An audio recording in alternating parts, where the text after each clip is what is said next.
Thanks again, Brian, for taking that. We have our second quarterback off the board now.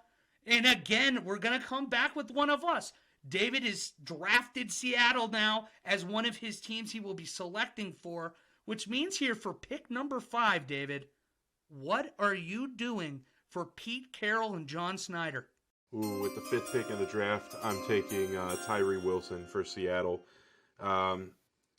Feels like a Seattle pick. It just does, and frankly, it's a good pick for them.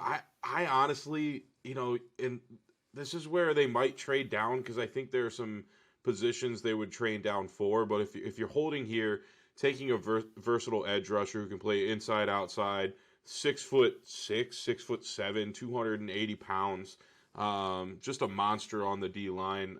It feels like the right pick for Seattle here.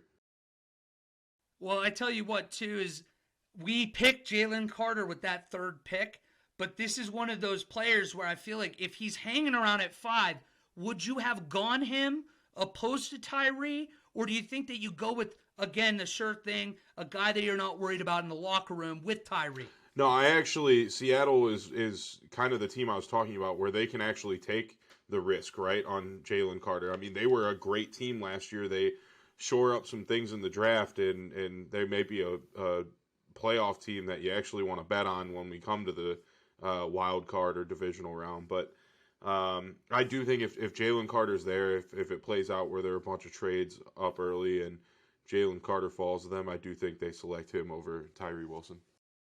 So a lot of people are believing that Seattle, because this is a very rare opportunity, a playoff team with the top 5 pick.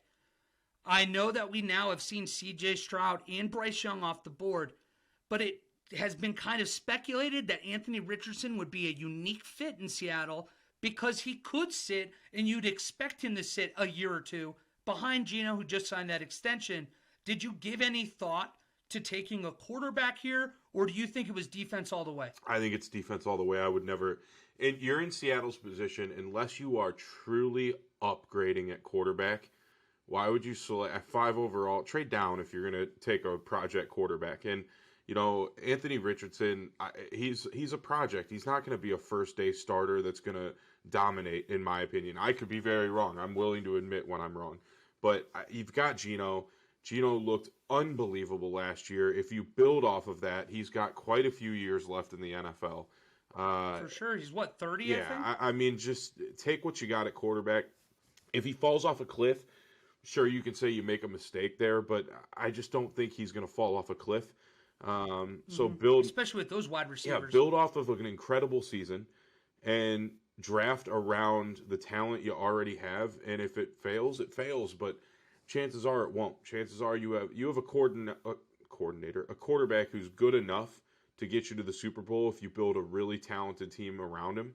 So, I don't know why you wouldn't draft defense and start to shore up some of the bigger holes that you had last year.